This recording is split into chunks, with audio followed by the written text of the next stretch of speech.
Je pense que si c'était Alisson dans les buts du Paris Saint-Germain, peut-être qu'il aurait réussi à repousser ce ballon. On aura l'occasion de reparler effectivement du match d'Alisson du côté de Liverpool, mais c'était quasiment la seule erreur défensive du match pour le Paris Saint-Germain. Faut dire attention avec Nuno Mendes, Samuel l'a dit, après sur le duel, vous avez un nouvel entrant qui est costaud, Marquinhos il est au duel, il ne le perd pas vraiment parce qu'il touche tous les deux le ballon, mais derrière il perd ses appuis, il y a une grosse concentration de joueurs parisiens. Nouvel entrant qui est plein gaz évidemment. Voilà, un autre nouvel entrant qui prend le meilleur dans son couloir, je dirais que c'est plutôt bien joué de la part de Liverpool, le scénario est cruel. Mais c'est plutôt à mettre au crédit des joueurs de Liverpool d'y avoir cru jusqu'au bout. Après Donnarumma, oui, c'est vrai qu'en face, il y a eu des arrêts incroyables. Il fallait faire ce petit plus pour garder le score. Oui, c'est vrai que son geste n'est pas scandaleux à Donnarumma, mais c'est vrai que quand on fait le comparatif avec ce qu'a fait Alisson Becker de l'autre côté du terrain, c'est cruel. On va écouter une première réaction côté parisien, c'est Vitinha au micro de Margot Dumont. Pour vous, c'est un hold-up. Quelle est votre analyse ce soir? Dur, tout le monde avoue. Le foot est comme ça, mais c'est dur de faire un match comme ça, contre une équipe comme ça. Et la seule occasion de but, le seul tir, je sais pas, ils ont fait. C'est dur, mais voilà. C'est maintenant qu'on va montrer le type d'équipe qu'on est. C'était longtemps qu'on n'a pas perdu. Ça arrivait. Et maintenant, c'est à nous de montrer notre personnalité, notre force. Que ça, c'est une vraie équipe, même quand on tombe. Et on va là-bas, on va faire un grand match. Et cette fois, on va marquer et on va passer, je suis sûr. Vous êtes optimiste, on vous le souhaite. Il y a eu 27 tirs côté Paris Saint-Germain. Il y a eu un fait de match aussi avec un potentiel penalty, peut-être sur Barcola. Quel est votre regard là-dessus? Moi, je suis dans le terrain. C'est difficile de voir pour moi. Je suis loin et tout. Je ne vais pas parler sans voir. Mais bon, on ne va pas cacher sur ça. Vous restez optimiste? Oui, je reste optimiste, bien sûr, parce que le match qu'on a fait, c'était plus que mérité une victoire pour nous. Je sais bien que le foot, la seule chose qui compte, c'est le ballon qui va dedans. Mais la vérité, c'est que quand on joue comme ça, on est plus près, plus proche. On avait plein d'occasions comme au début de la saison, mais on n'a pas réussi à marquer. Mais je suis sûr que ça va arriver là à Liverpool. On va faire un grand match, on va montrer la personnalité encore une fois et on va gagner. Merci Vitinha, on vous le souhaite. Merci beaucoup. Les espoirs de Vitinha donc pour le match retour. On vient d'expliquer donc cet épilogue de cette rencontre très cruelle, forcément avec ce but encaissé à la 87e minute. Il faut dire qu'avant, eh bien les Parisiens avaient copieusement dominé cette rencontre. On en parle avec la dernière analyse en direct. Coup messieurs pour cette analyse toujours en direct depuis le Parc des Princes. On les voit en ce moment toutes ces occasions. Elles sont extrêmement nombreuses en faveur du Paris Saint-Germain. Faute professionnelle presque, disait Lilian Gatoun à la mi-temps. Est-ce que vous avez le sentiment que Paris est vraiment retombé dans ses travers? C'est-à-dire que c'est un scénario qu'on pourrait comparer à celui de l'automne dernier, par exemple? Ou est-ce que la mentalité, la donne est différente? Je trouve que c'est différent parce qu'on a surtout souligné les arrêts d'Alisson, pas forcément les ratés. Alors il y en a eu des ratés. On a vu quelques ratés, oui. On a vu João Neves, on a vu Barcola qui s'est précipité. Après, honnêtement, 27 tirs, il y a eu des arrêts de très très haut niveau. Il y en a moins eu 3-4, des arrêts de top niveau. Alors oui, c'est ça la Ligue des Champions, mais c'est pour ça que pour moi, c'est pas forcément qu'un manque de réalisme. Ils sont tombés sur un gardien très fort, élu homme du match. Donc ils peuvent avoir des regrets, mais par rapport au nombre d'occasions, mais par rapport à leur prestation, il n'y a pas de regret à avoir, je trouve. C'est dur. On a vu Vitinha, il a été lucide sur son analyse. C'est toujours dur de surinterpréter un résultat. Il y a eu du contenu, ça a été pour moi au-delà des attentes. Je pense même des supporters parisiens qui nous regardent ou qui étaient au stade. Je pense pas qu'ils pensaient voir son équipe dominer les restes de telle façon, mais peut-être qu'ils auraient préféré moins dominer et on va rentrer une ou deux. Voilà. Et repartir au moins avec le point du nul. Est-ce que vous avez été déçu par cette équipe de Liverpool, bien évidemment jusqu'à la 87e minute, qui ne produisait que très très peu de jeux finalement? Ça ne lui ressemble pas. Non, mais j'ai été déçu par cette équipe, vous avez tout à fait raison, parce que vous pouvez avoir des stratégies où vous mettez bloc bas, vous attendez l'adversaire, vous essayez de ressortir et de jouer le contre. Mais là, sincèrement, celui qui me dit qu'il a vu quelque chose de la part de Liverpool, moi j'ai rien vu. J'ai vu une bonne équipe du PSG qui a joué contre le leader de la Première Ligue, qui n'a fait que défendre, qui a essayé sortir les ballons, qui les a tous perdus, qui a essayé de garder les ballons, qui les a tous perdus. C'est-à-dire que c'était pas une stratégie voulue. C'était parce que la supériorité du Paris Saint-Germain était telle qu'ils ne pouvaient pas faire autrement que défendre, que subir. Donc, par contre, je leur dis chapeau pour leur abnégation et pour leur solidarité. Parce qu'ils ont pris la marée de partout, mais ils ont continué à se battre, à défendre, à être comme une équipe, voilà, à ne pas trop se désagréger. Mais malgré tout, ils ont subi la tornade ce soir, dans des proportions que j'aurais pas pu imaginer. C'est vrai, qu'on n'avait pas imaginé, vous avez raison. L'abnégation de ces Reds, peut-être résumée par Ibrahima Konaté, au micro de Margot Dumont.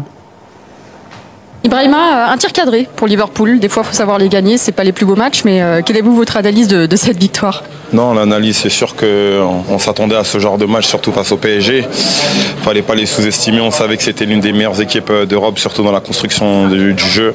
J'ai eu la chance de les voir ces dernières semaines à plusieurs reprises en Ligue 1 ou en Ligue des Champions. J'ai vu qu'ils avaient énormément de qualité et on savait que ça allait se passer comme ça, mais on sait aussi que la Ligue des Champions ou les grands matchs européens, ça se joue à quelques détails et c'est ce qui s'est passé aujourd'hui. Il y a quand même un très gros détail qui vous concerne. Les Parisiens ne vous aiment pas beaucoup ce soir parce qu'il y a eu ce duel avec Barcola. J'aimerais avoir votre avis parce que vous êtes directement impliqué. Qu'est-ce que, pour vous, est-ce qu'il aurait dû avoir faute? Honnêtement, très honnêtement. Non, il n'y a pas de... Si mon avis, il y a une VAR, il y a tout ce qu'il faut. Et pour moi, non. Pourquoi il va y avoir faute? Il n'y a pas une petite poussette quand même? S'il y a une petite poussette, j'aurais dû prendre rouge alors. Je sais pas, c'est vous qui le faites. Hein. Je vous dis non, moi je vous dis non. Pour vous, il n'y a rien du tout? Non. Très bien, bon au moins le débat est clos, même si je pense qu'il y a un petit peu de mauvaise foi peut-être. Bon, après c'est vrai que je suis très costaud, mais je mets vraiment pas de puissance là-dessus. Je mets juste mon bras et c'est tout. Si j'avais mis beaucoup plus de puissance, ok, on peut discuter, mais là c'était vraiment soft de ma part. Très bien, juste un mot sur le match retour, maintenant qu'il y a cet avantage d'un but, même si Paris vous a posé beaucoup de problèmes, comment vous le voyez? Déjà, premièrement, on va se focaliser sur la première ligue dès ce week-end. Et après, ensuite, on va pouvoir penser au match retour. Mais c'est sûr qu'on a conscience de la qualité de cette équipe. Pour moi, je pense que c'est l'une des meilleures équipes contre qui on a joué cette saison. Il va falloir se préparer et on aura besoin aussi de notre stade comme ils en ont eu besoin aujourd'hui. Merci, Brahima. Merci et bravo. L'analyse d'Ibrahima Konaté sur son geste de la 25e minute qui aurait pu lui valoir un carton rouge. Pourtant, on a beau voir et revoir cette séquence. Cédric, Samuel, on a quand même l'impression que il le balance, Barcola. Est-ce qu'on est d'accord ou pas? Ouais, pour moi, il n'y a pas de doute. Après, la discussion, c'est est-ce qu'il est en dehors ou est-ce qu'il est à l'intérieur? Je pense qu'il est en dehors. Mais pour moi, ce qui est sûr, c'est qu'il y a une faute qui aurait dû lui valoir un carton rouge. Mais après, ce qu'on peut comprendre de sa part, un journaliste vient vous dire est-ce qu'il y a faute? Oui, bien sûr. Mais oui. Oui. Ça d'accord. Voilà. Un joueur va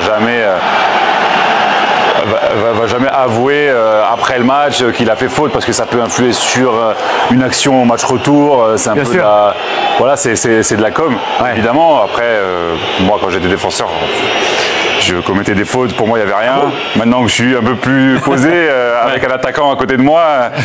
Je reconnais plus facilement les fautes de mes amis défenseurs. Non, pour moi, il y a penalty, carton rouge.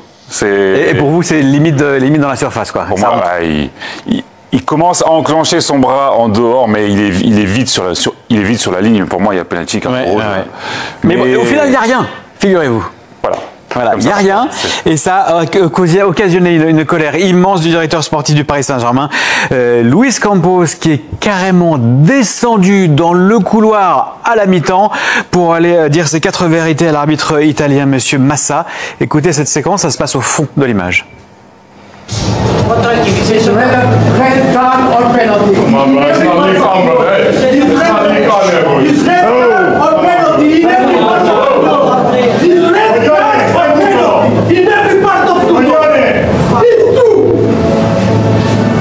Voilà, on voit pas grand-chose, on comprend pas tout, on sait juste que c'est très très énervé du côté du directeur sportif. C'est vrai que cet arbitre italien, Davide Massa, on avait un arbitre italien mettre un carton rouge à un joueur de Monaco pour avoir demandé un avertissement à son adversaire. Là, ils estiment qu'il n'y a rien du tout. Bon, parfois je trouve que c'est à géométrie variable. Après, quand on est directeur sportif d'un grand club, on évite ce genre d'esclandre, on essaie de se tenir, ou on attend la fin du match, ou voilà.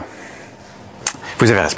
On va retourner une dernière fois tout de même du côté du Parc des Princes, puisque figurez-vous que Lilian et José sont toujours là. Mais oui, il doit faire très très bon sur la capitale française à l'heure où l'on parle. Ils n'ont même pas les doudounes, rien du tout.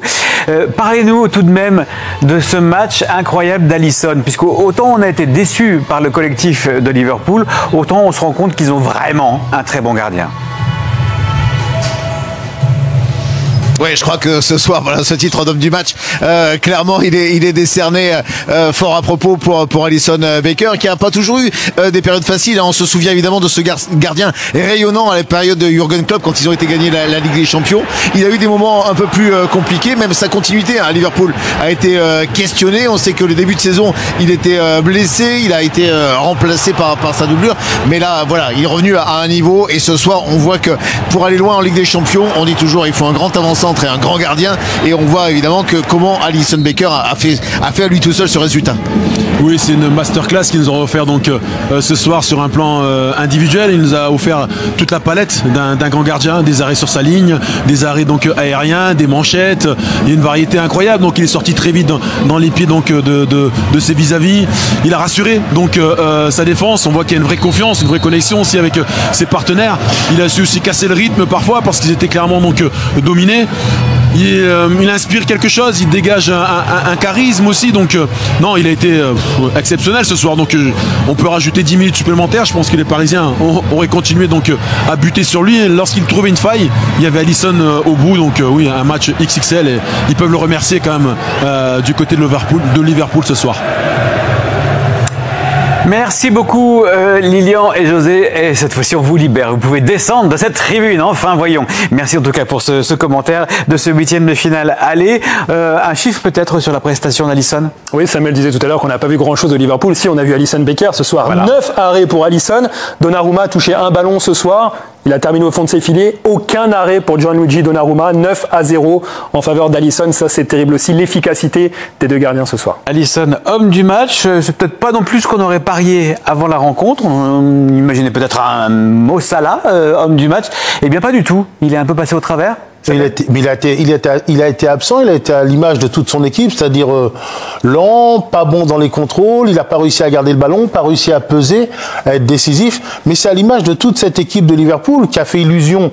Nous, on s'attendait à un vrai match, un mano à mano après le premier quart d'heure, et puis très vite, Paris a pris l'ascendant, et jamais Liverpool, à l'image de Mo Salah, n'a réussi à revenir dans ce match.